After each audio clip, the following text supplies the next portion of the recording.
Welcome to this trip through one of the most disturbing cases in the history of the Mississippi River Valley. Before we start, please let me know where you are and what time it is when you are listening to this narration in the comments. We want to know where and when these documented stories reach people. Blackford's Landing, a small settlement on the Mississippi River, was forgotten among the cypress knees and mudflats in the summer of 1911. In the 1,880 seconds, it was a promising trading post. But by the turn of the century, it was little more than a group of old buildings that were barely hanging on along the river's edge. The Riverman's Rest was a tavern run by Jeremiah Blackford, the grandson of the settlement's founder. People who worked on the river, travelers, and locals alike, had always found rest at the tavern. The weathered wood on the outside had been darkened by years of humidity from the river.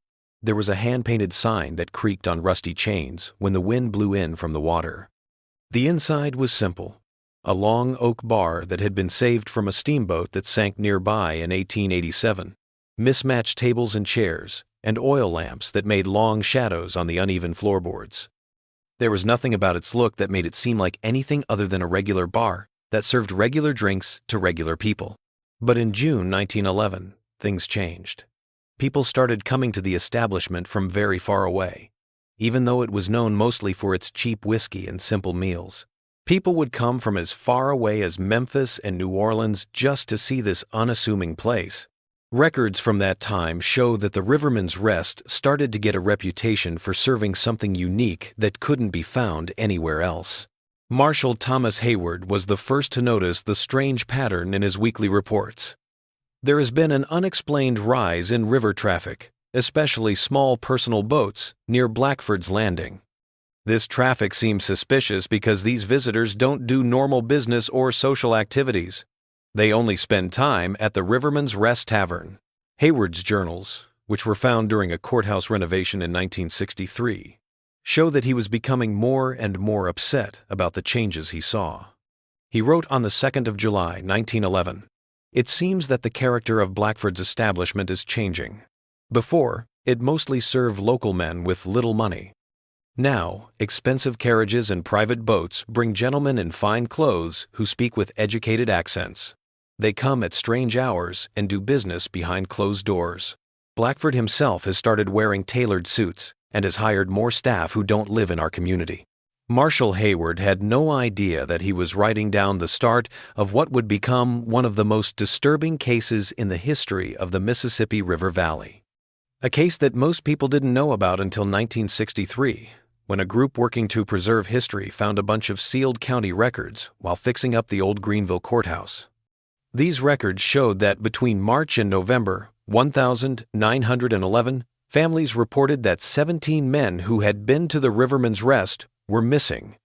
17 men who, according to all official records, just disappeared after visiting Blackford's Landing. But Marshal Hayward's reports made it sound like the disappearances were much more than just coincidences. On the 18th of July, 1911, a local resident named Edward Matt reported strange sounds coming from the Riverman's Rest during the late-night hours.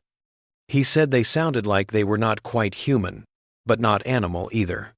When Blackford looked into it, he said the sounds were river folk singing after too much drink. There was no evidence of disturbance. An entry from August 2nd says, "A strong unpleasant odor reported emanating from behind the tavern, particularly after rainfall. Blackford claims issues with waste disposal due to rising river levels. Have instructed him to remedy the situation."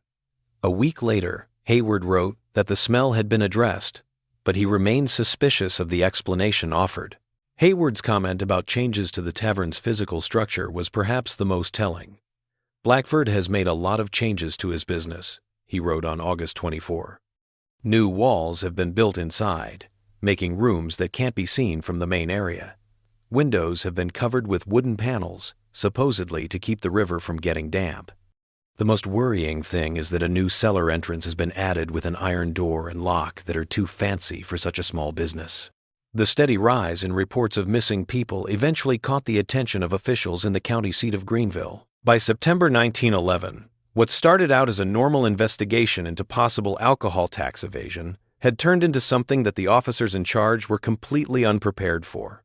The records that were found in 1963 show that Inspector Samuel Donnelly of the Greenville Police Department wrote in his final report, "What we found in the cellar of the Riverman's Rest defies rational explanation. I hereby recommend the immediate arrest of Jeremiah Blackford and all associated parties, as well as the sealing of all documentation related to this case." The report was dated November 7, 1911. 3 days later, on November 10th, the Riverman's Rest burned down. The fire was officially ruled an accident, caused by a stove that had been left on. The case was closed, the records were sealed, and Blackford's Landing was left behind. In 1927, the river would reclaim the settlement during floods, destroying almost all physical evidence of its existence. What really happened at the Riverman's Rest?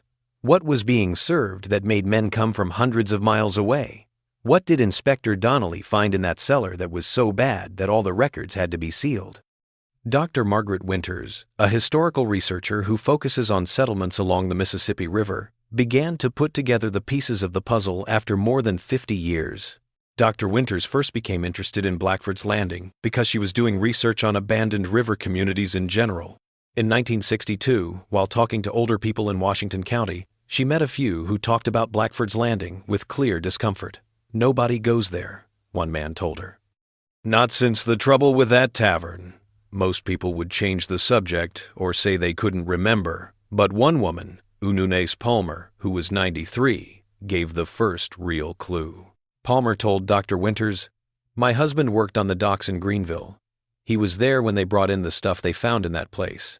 He wasn't supposed to talk about it, but he told me that some people said they found equipment that no one around here had ever seen before, things that looked foreign, and ledgers with names that would have made people very uncomfortable if they ever got out." Dr. Winters looked for official records about Blackford's Landing after hearing this testimony. She learned that a court order had sealed all of the settlement papers from 1910 to 1912, which is strange for what should have been normal city records. She finally got limited access to the files in 1963 after asking for it. This happened to be right after more records were found during renovations at the courthouse. The first strange thing Dr. Winters found was in the list of items that Inspector Donnelly had with his report. The police took a number of things from the tavern, including 12 silver-plated serving trays with strange designs, specialized kitchen tools from Europe, and most importantly, ledger books with names, dates, and amounts paid that were written in an unknown code. But the most disturbing item was just called preserved specimens of unidentified origin. There was no other description, and Dr. Winters' research shows that professionals never officially looked at these specimens before they were destroyed. The inventory also included modified instruments, custom glass containers of different sizes with airtight seals, and 27 bottles of imported spices and preservatives, most of which came from Eastern Europe. These things didn't directly point to guilt, but they showed that things were going on that were way beyond what you would expect in a tavern in Riverside, Mississippi. Dr. Winters was most confused by an item called a mechanical apparatus for sound suppression, which is thought to have been made in Germany. A note that came with this device said that it was connected to a network of pipes and soundproofing panels that were put up in the restaurant's private dining rooms. When Dr. Winters found a box of personal letters from Inspector Donnelly in the attic of his old house in 1965, the true horror of what happened at the Riverman's Rest began to come to light. Donnelly wrote these letters to his boss in the state capitol, but never sent them. In them, he described in disturbing detail what he had seen. He wrote, "The cellar of the establishment has been changed a lot. Drainage channels have been cut into the stone floor, all leading to a central collection point that empties directly into the river. The walls have been lined with cork imported from Spain, according to the shipping manifests we discovered, presumably to dampen sound. But it is the preparation area that defies comprehension." Donnelly's description of this preparation area was clinical and detached, as if he were struggling to maintain professional distance from what he had witnessed. Tables of medical-grade steel, specialized cutting implements arranged with surgical precision, preservation containers of varying sizes, some still containing portions. The methodology suggests training far beyond what one would expect from a simple tavern keeper. Donnelly wrote in another letter dated the 8th of November, 1911, "I can't sleep. The images from that cellar keep coming back to me. The dining room next to the preparation area was especially disturbing. The table settings were of high quality, but they had been changed in ways I can't fully explain. The chairs had restraints hidden under elegant upholstery, and there was a viewing window between the dining area and the preparation room. What kind of men would want to watch such things while they ate? The most shocking thing that came to light was the discovery of pieces of the tavern's ledger books. Even though most of the code was still unbroken, Dr. Winters and her team were able to figure out that the entries were about dates, customer names, and how much was paid for special dining experiences. Dr. Winters's 1967 book, Dark Commerce Along the Mississippi, 1880, 1920, has a partial translation that says, "The tavern worked on a tier system." Customers moved up levels of dining experiences that cost more and were more exclusive. The entries were always the same: a date, the customer's initials, a number code, and a large amount of money. Terms like Grade A, Special Reserve, or Refused Advancement were used in marginal notes. Most telling were entries marked Initiation Complete, which were always followed by much higher payment amounts on the next visit. There was a separate journal that was thought to be Jeremiah Blackford's personal record. It had philosophical thoughts on desire and consumption.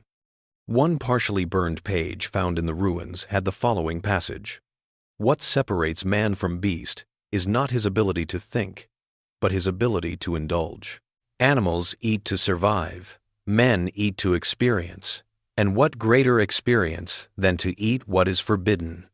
Another passage said, "I have seen that in each man there is a hunger deeper than what common food can satisfy, a hunger of the soul perhaps, though I am not a religious man. To taste the forbidden is to touch something primal, to become both more and less than human at the same time. My patrons do not just come for food, they come for transformation."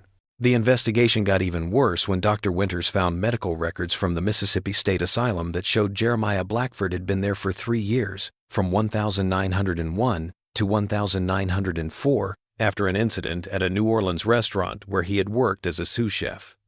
There was never a clear record of what happened, but his admission papers said he had disturbing thoughts about cooking and extreme gastronomy. The asylum record said that Blackford was very smart, could speak well, and had good manners. His doctor said that he was very knowledgeable about anatomy and how to make rare foods, but he tended to talk about these things in strange ways, which worried the doctor. It was even more disturbing that Blackford believes that certain forbidden culinary experiences are the height of gastronomy and the ultimate expression of power over conventional morality. The asylum director, Dr. James Whitfield, said that Blackford was cured of his delusions and let him go in 1904. Dr. Winters found it interesting that Whitfield unexpectedly quit his job in 1905 and moved to Europe. Financial records showed that he had received a large amount of money from an unknown source before he left, which let him buy a villa in southern France. Eliza Cartwright, a waitress who worked at the Riverman's Rest for a short time in the spring of 1911, may have given the most chilling evidence. Her testimony, which is hidden in the sealed court records, explained how Blackford would host some guests in a private dining room behind the main tavern area. Those men would come in looking nervous but also excited. She said, "Mr. Blackford would greet them differently than regular customers. They would go to that back room, and I wasn't allowed to clean in there until the next morning. It always smelled strange in there, not like regular food. And the linens had stains that weren't like any food stains I'd ever seen before." Cartwright also said that she heard bits of conversation between Blackford and his special guests. "One night I was bringing fresh towels when I heard a man ask, 'Is it true what they say about the quality being affected by the emotional state at the time of preparation?' Mr. Blackford laughed in that way he had, soft-like, but not friendly.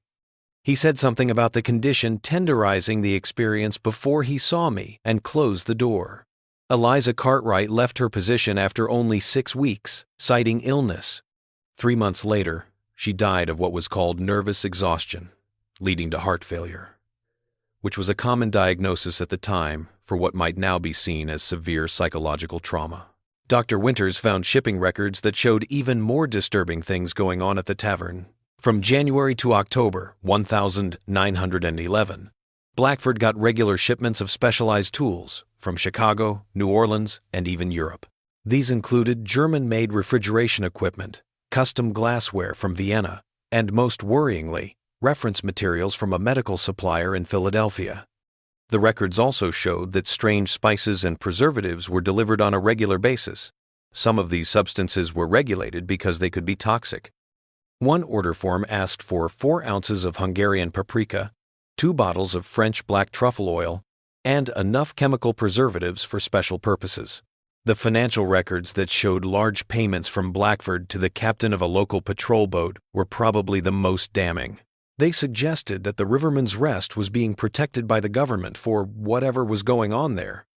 These payments went up a lot in August 1911, which was when Marshal Hayward's suspicions about the establishment grew. The investigation came to a halt in 1968 when Dr. Winters's research grant was suddenly cut off and the recovered documents were sealed again by court order, this time because of concerns about historical sensitivity. Dr. Winters, on the other hand, had taken a lot of notes before the records were sealed again. These notes would later become the basis for an unpublished manuscript that was found among her things after she died in 1969. Dr. Winters's full theory about the Riverman's Rest was in this manuscript called The Epicurean Abominations of Blackford's Landing. Her conclusions indicated that Jeremiah Blackford had created a niche restaurant that served wealthy men with specific cravings that could not be met legally or morally in other places. She wrote, "The evidence suggests that Blackford ran what could be called a culinary cult, based on experiences that went against basic social norms. This wasn't just a case of crime, though. It was a complicated business that turned forbidden desires into luxury experiences for rich clients who were willing to pay huge amounts for the ultimate crime." The manuscript explained how Blackford seemed to work, which included both high-end cooking and religious practices. Dr. Winters wrote, "The evidence suggests that Blackford approached his work as a form of art. Witnesses say that he had specialized tools, imported spices, and an elaborate presentation. This shows that he saw himself not as a criminal but as a craftsman, turning illegal activities into high gastronomy." The something special being served at the Riverman's Rest was never specifically named in any surviving document, but Dr. Winters's analysis points to experiences that broke the most basic human taboos. Dr. Winters thought that Blackford had built a network for getting ingredients from the people who traveled the Mississippi River. These people were river workers, drifters, and sometimes, according to a disturbing note in the ledger, specimens of particular quality that sold for high prices. The entries in the ledger seem to show a way to group sources based on their traits. Dr. Winters said, "References to grain-fed, muscular, youthful, and tender appear often with price points that changed accordingly. Most troubling are entries that say educated, artistic, or refined specimens, which suggests that Blackford thought the occupation, intelligence, or social status somehow affected the quality of his offerings, a perversion of the culinary concept of terroir applied to his unspeakable practice. The manuscript also talked about the system that Blackford seemed to have set up for his clients to move up in rank. The first level of dining experience probably included unusual but legal foods that were made to seem more taboo than they really were, giving the impression of breaking the law without actually doing so. This was both a test of how open the client was and a way to get them ready for what was to come. In later levels, the violations of social taboos became more clear. The first level was what Blackford called ambiguous consumption, which meant that the dishes let clients keep a certain amount of psychological distance from what they were eating. The highest levels, which were only for people who had fully committed to Blackford's philosophy, supposedly included not only using banned drugs, but also helping to choose and prepare them. The ledger's most disturbing entries are for full participation experiences, which cost more than $500, which was almost a year's worth of pay for an average worker at the time. These entries are the same time that men who used to go to the bar regularly went missing. Dr. Winters's research shows that the 17 men who went missing after going to the tavern were not victims in the usual sense. They were customers who had reached the highest level of Blackford's services. This level apparently included being involved in the buying and cooking process. An entry in Marshall Hayward's journal from the 12th of October 1911 supports this theory. Blackford has acquired a motorized boat of considerable power. He claims it is for supplying his establishment, yet I have observed it returning in the early morning hours without visible cargo. Of particular note are the occasions when it has departed with certain well-dressed patrons aboard, only to return with these same individuals appearing disheveled and acting in an agitated manner. What Inspector Donnelly found in November 1911 was not just a place where people were breaking the law. It was also an organized operation that catered to rich men looking for the ultimate, forbidden experience. According to a note in Donnelly's personal papers, the fire that destroyed the Riverman's Rest 3 days after his inspection was a necessary sanitization. This note, which was written in the margin of his official report, suggests that the tavern's destruction was not an accident but a planned act meant to get rid of evidence. The question is still whether the authorities ordered this destruction to keep people from panicking or whether Blackford's rich clients set it up to keep their identities secret. A river workers' report from the 11th of November, 1911, the day after the fire, was the most upsetting of all. He said he saw a few well-dressed men get on a steamboat at a small dock about a mile downriver from Blackford's Landing. He thought that Jeremiah Blackford himself was one of them. The worker, who was only known as CJ in the records, said, "I knew one of those guys from before. He'd come through on the Memphis packet several times, always stopping at Blackford's place. He looked very important, with a gold watch chain and a walking stick with a silver handle. He was helping another man who had his face covered with a scarf, even though it wasn't cold outside. That second man stood the same way as Blackford, straight back, with his head tilted just so. There is no record of Blackford's arrest, trial, or death. After the fire, he and his customer list disappeared from official history, along with any solid proof of what happened at his business." Dr. Winters learned that Inspector Donnelly had quit his job shortly after filing his report, which made the case even more mysterious. He moved to Colorado, where he lived alone until he died in 1932. His death certificate says that he died from a self-inflicted gunshot wound. The only note found with him said, "I can no longer bear the memory of what I witnessed. May God forgive us all for what was allowed to happen." During the building of a riverside park near the old site of Blackford's Landing in 1964, workers found a set of silver-plated serving trays buried about 6 feet below the ground.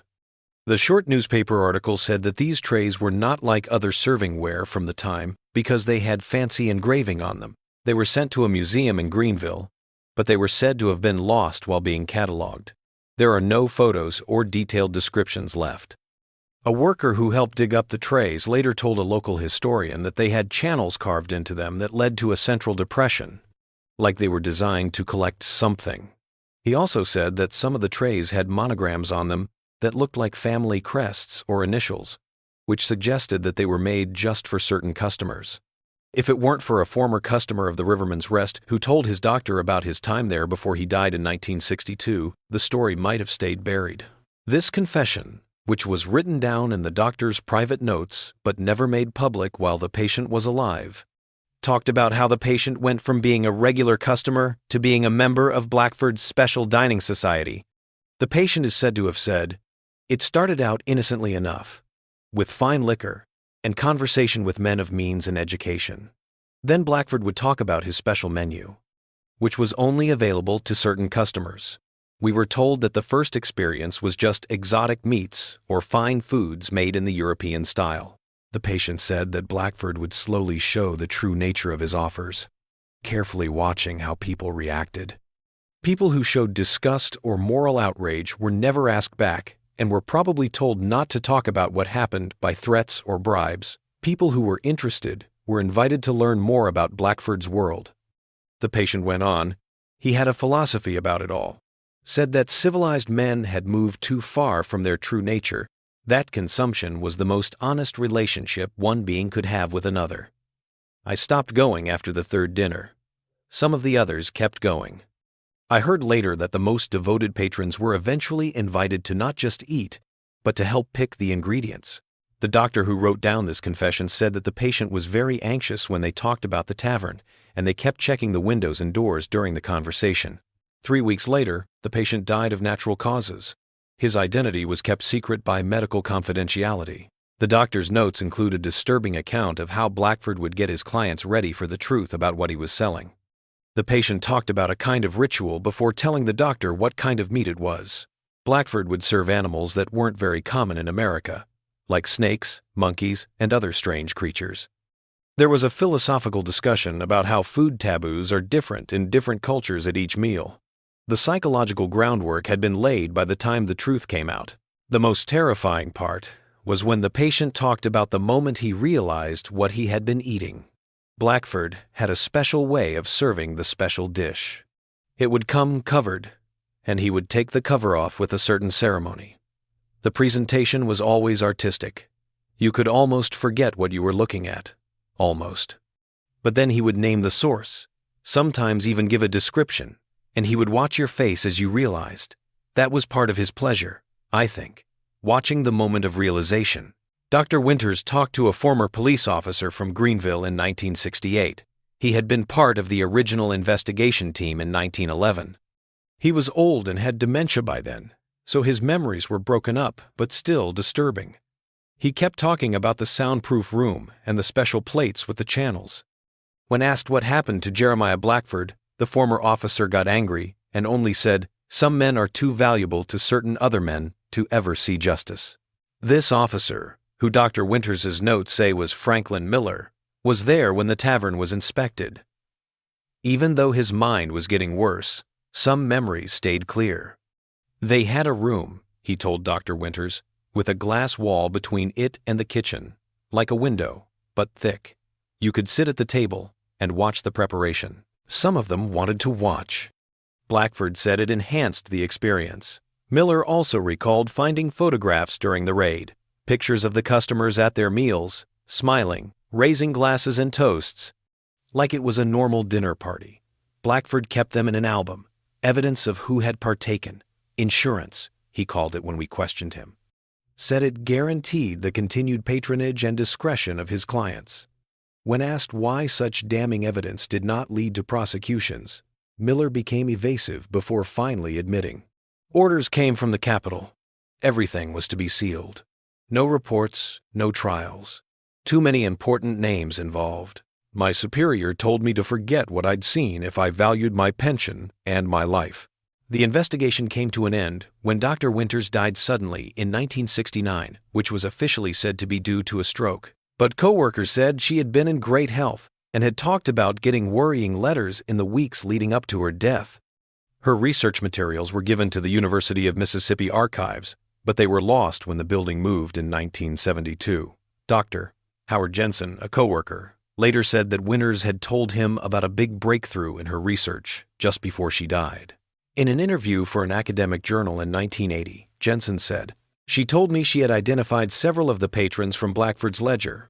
She matched the initials to well-known men in the area, politicians, business people, and even a federal judge. She was going to publish her findings, even though she had been told not to look into the matter any further." The Riverman's Rest case stayed quiet for decades, known only to a few experts in obscure historical crimes. Then, in 1995, while workers were dredging near the old site of Blackford's Landing, they found a sealed metal box that looked like it had preserved specimens inside. After a quick look, it was clear that the contents had been preserved in a way that was common in medicine in the early 1900s. The container also had a small silver tag on it that said, "Specimen R37, premium grade, reserved for Mr." This discovery sparked a brief renewed interest in the case, but without more evidence or institutional support for an investigation, the case was closed again. The materials that were found were thrown away in the right way, following standard procedures. What is still unknown about the case may be the most disturbing thing about it. The Riverman's Rest has never been able to find its entire list of clients. Based on the descriptions of the customers as wealthy and educated men, it's possible that some of them went on to have a lot of power in the area. Did their time at Blackford's place change the way they acted and made decisions later on? Did they keep looking for similar experiences in other places? And what about Jeremiah Blackford himself? If he really did get away from the fire that destroyed his business, where did he go? Did he start another business somewhere else? The doctor's notes from 1962 said that former customers had heard a rumor that Blackford had moved to South America, specifically Argentina, where he supposedly opened a private dining club in Buenos Aires that was still open in the late 1922. A small obituary for Jeremus Bradford appeared in a Buenos Aires newspaper in 1959. He was said to be a well-known chef and owner of high-end restaurants. The picture that goes with this, even though it's not very good, looks a lot like the only known picture of Jeremiah Blackford, which is from a 1910 business license application in Greenville. Bradford came to Argentina in 1912, and the obituary said that he quickly became known among the European expat community as a provider of unique culinary experiences. It said that his business, El Felin Privado, the private feast, only served men with good taste and a lot of money. It looks like the business closed in 1931, and Bradford Blackford lived a comfortable life until he died at the age of 76. The obituary's mention of devoted students who continued to honor Bradford's culinary traditions in private establishments throughout South America and Europe was the most upsetting part. This makes it seem like Blackford may have passed on his ideas and methods, leaving behind a legacy that may still be around today.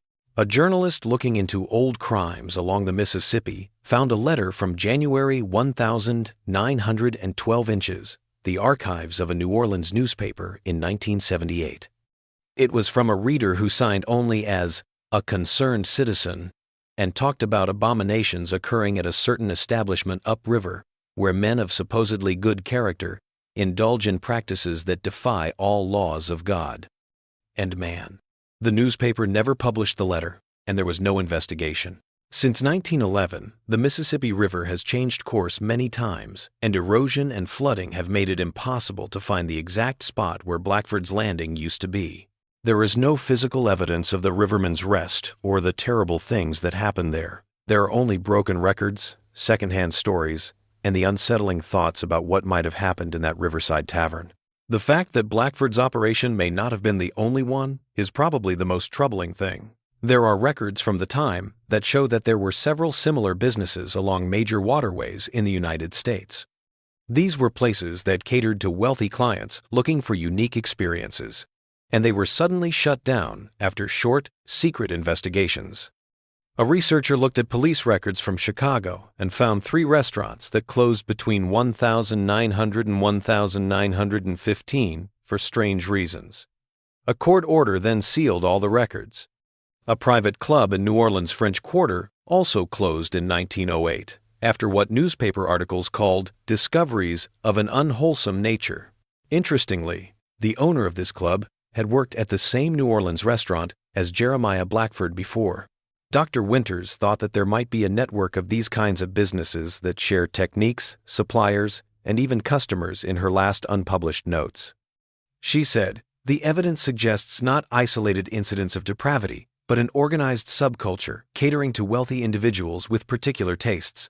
The similarities in operating methods, the connections between proprietors, and the consistent pattern of official suppression all point to something more structured than individual aberration." She further noted, "The geographical distribution of these establishments, primarily along major waterways, suggests a deliberate strategy for both procurement of ingredients and disposal of evidence. Rivers provided access to transient populations unlikely to be missed, as well as convenient means of disposing of remains. Additionally, the constant flow of river traffic provided cover for the movement of supplies, personnel, and patrons." What scared her the most was the thought that this network might not be completely historical.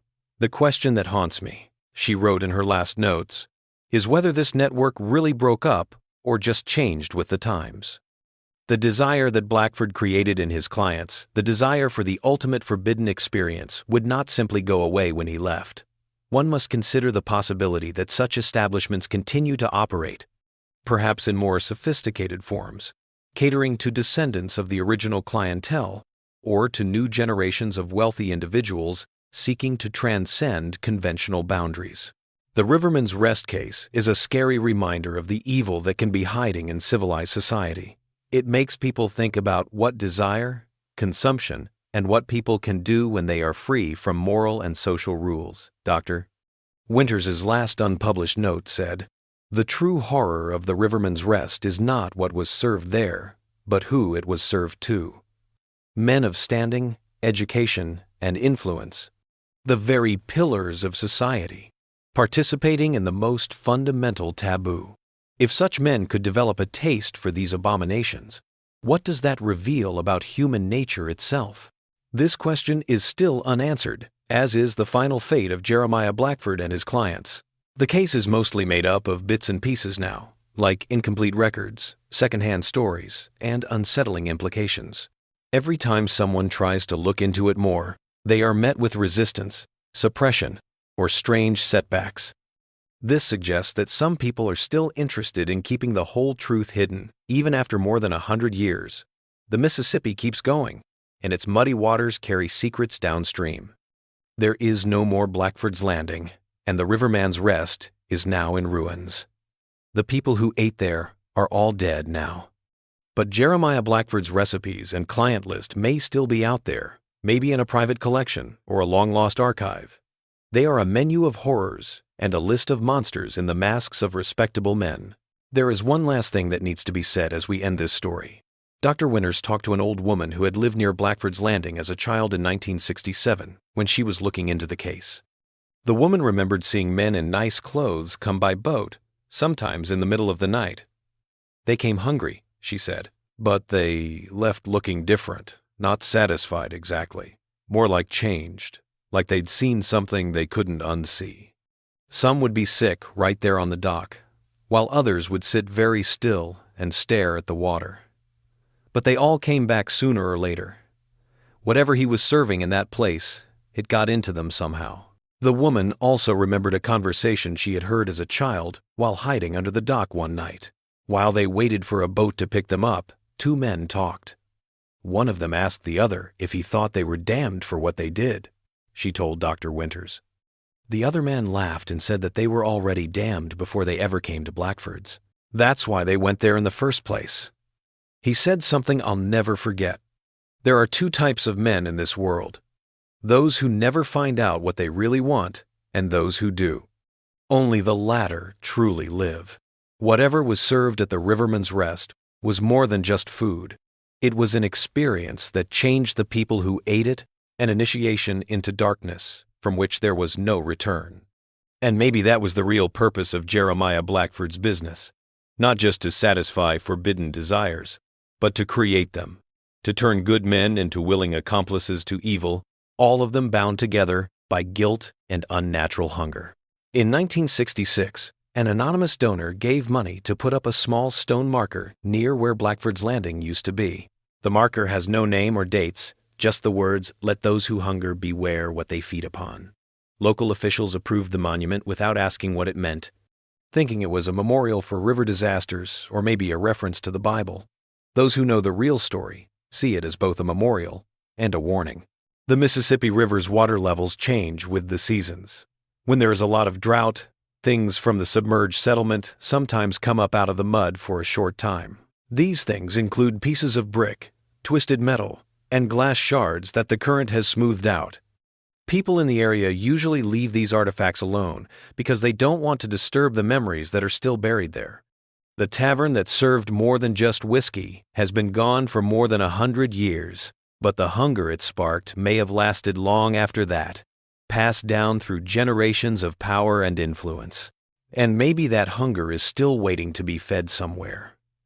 There will always be people who want the forbidden, and people who are willing to give it to them for the right price in the dark corners of human desire. Blackford wrote in his journal, "Appetite, once awakened, can never truly be put back to sleep. It can only be temporarily satisfied before it rises again, stronger and more demanding than before. And therein lies the true power of what I offer, not the meal itself, but the hunger that follows." The story of the Riverman's Rest reveals a disturbing truth about people, that some people have the ability to commit horrible crimes even when they are civilized and moral. Even more troubling is the idea that these kinds of people aren't always the outcasts of society. Sometimes they are its most respected members. After Dr. Winters died, her last research notes were found. They contained a passage that is a fitting epitaph for both the tavern and its owner. The true genius and evil of Jeremiah Blackford was not in creating something new, but in recognizing something ancient that lurks within certain men. He simply provided the opportunity and justification for that darkness to emerge. He did not corrupt the innocent. He identified the already corrupted and offered them community in their depravity. In 1975, a retired riverboat captain named Samuel Harkins talked to a local historian about a strange thing that happened to him when he was a young man on the river. In the summer of 1911, he took a group of well-dressed men to Blackford's Landing for what they called a hunting expedition. When he went back to get them 3 days later, they were different, quieter, more reflective, and some of them looked sick. One of them, a lawyer from Memphis, sat apart from the others on the way back, Harkins remembered. When I asked if the hunting had been good, he looked at me with the strangest expression and said, "Too good. I've seen things that can't be unseen." I thought at the time he meant they'd had some accident. Maybe someone had been hurt. It wasn't until years later, when I heard rumors about that place, that I understood what he might have meant.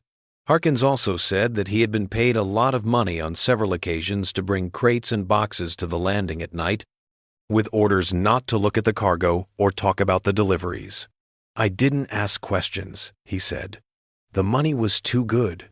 But sometimes I'd hear noises coming from those crates, scratching sounds, and once what sounded like muffled crying.